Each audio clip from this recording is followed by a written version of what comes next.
Moi, je suis un entrepreneur et en fait, ce qui me séduit beaucoup dans Napoléon, c'est que c'est un homme politique qui est un entrepreneur. C'est un des plus grands bâtisseurs qu'on ait connus.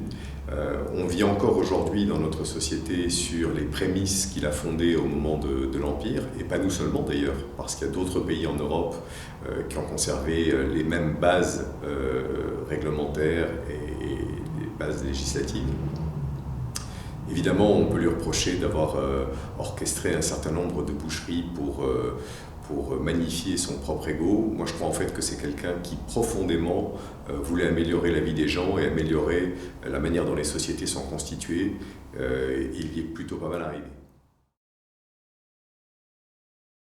Alors, cette passion m'a mené assez loin, physiquement et géographiquement d'ailleurs, puisque j'ai voulu voir où la légende de Napoléon avait pris son envol, c'est-à-dire à Sainte-Hélène.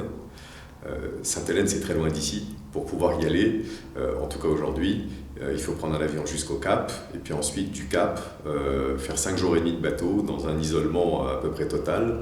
Et là, on arrive sur cette île perdue au milieu de l'Atlantique. Elle est au milieu d'une ligne Rio-Le Cap. On se place en plein milieu et là on tombe sur Sainte-Hélène.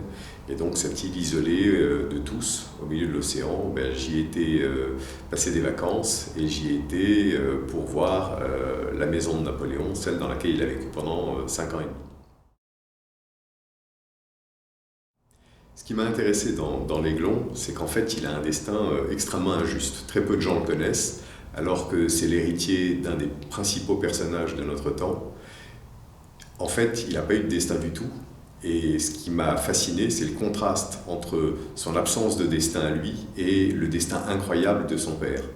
Ce qui m'a fasciné, c'est la relation entre ce fils et un père plus grand que nature dont très peu de gens ont parlé. Et c'est la raison pour laquelle j'ai écrit un grand roman d'aventure où en fait j'invente un destin à ce fils qui n'en a pas eu. Ce qui me fascine aussi dans l'Aiglon, c'est le poids qu'a dû supporter cet enfant d'être le fils de son père. Imaginez ce que ça peut vouloir dire d'être le fils de Napoléon, ce qu'on attend de vous, ce que vous vous sentez obligé de faire et comment vous pouvez réagir par rapport à tout ça. Donc ça m'a intéressé d'explorer ce point de vue.